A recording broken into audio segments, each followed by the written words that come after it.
Welcome to JasonWhiskyWise. My name is Jason. Welcome to Whisky Advent Calendar day number 5. And today we're going to be opening up door number 5 to see what we have in store.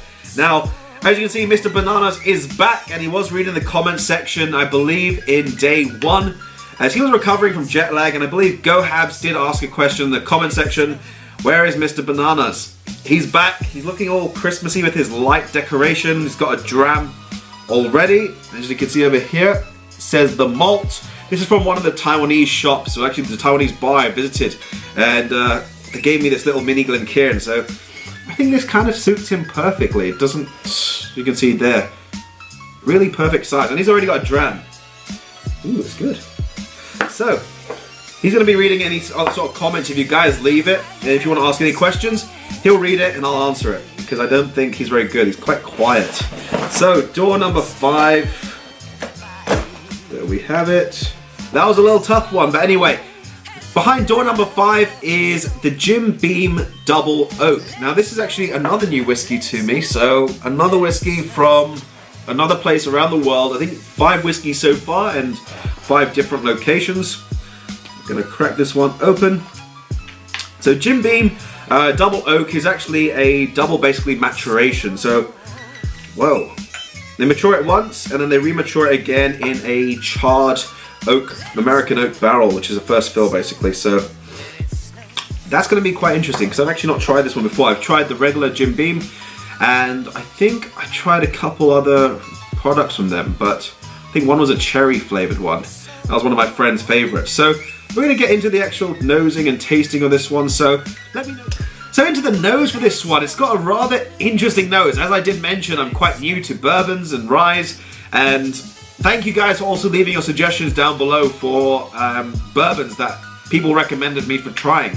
So in terms of on the nose of this one, that distinctive vanilla character that comes through from the bourbon cask, but then you're also getting a hint behind that one that reminds me of sort of when you go to a DIY shop and you buy the planks of wood or, you know, scrap wood or wood chippings, a little bit like that.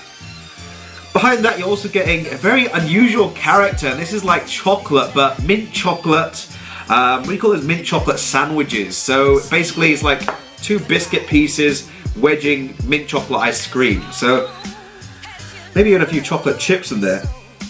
But then I'm also getting that pine chippings coming back into it, or the bark chippings, so very interesting on the nose. This is one thing I'm loving about the bourbon adventure, is I'm getting to try a lot more stuff and it's just sort of opening up my nosing and palate abilities.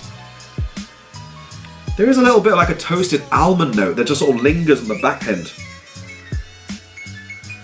It sort of develops a slight nutty character, almost like peanuts. That's about it on the nose, so let's next move into the palate.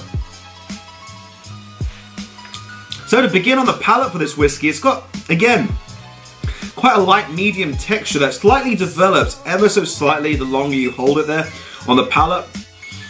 A very sort of woody, oaky character that comes through, and I'm going to associate this more towards like wood spices, cardamoms, green cardamoms, cinnamon bark. Little soft hint of sort of like a gingery warmth, but it's like a very subtle gingery warmth. You do get that vanilla character coming through, but it's, again, it's kind of overpowered by the woody, oaky presence. And now there's that dryness, a little bit like a black tea. And there's that one character that's lingering over there. It's like chocolate raisins. Yeah, chocolate raisins, leaving a slight fruity character just on the end.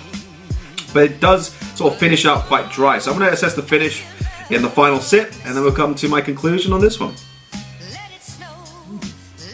So the finish of this one's, again, it's like toasted herbs. You do get that slight oaky presence, cardamom, a bit of cinnamon. It's like an over-charred vanilla pudding. And you get a torch and you just sort of torch the top, maybe a little bit like a creme brulee. But it's got quite a nice, I'd say, sort of prolonged, medium-long finish. Compared to sort of the texture, which was quite light, the finish on this one's actually quite long, and you can definitely get the richness coming through. But overall, not a bad whiskey from Jim Beam. So that's a bit about it for day 5. I'm not too sure how much this actually retails for. I think it must be under 40 or 50 quid. But it's not a bad whiskey at 43%. Not a bad shout on that one. Let me know your suggestions if you tried this one, or if you have any recommendations that you would get if you wouldn't buy the Jim Beam Double Oak. Jim Beam Double Oak. But anyway, on that note, I'm going to wrap the video at that. If you have missed any of the other videos, I'll leave them here, here, and there. And also, I'll leave my subscribe button over there. If you have enjoyed, drop it a like. Let me know your sort of opinions on the Jim Beam Double Oak. And on that note, this has been JasonWhiskyWise, and I'll catch you all for the next video. Slàinte.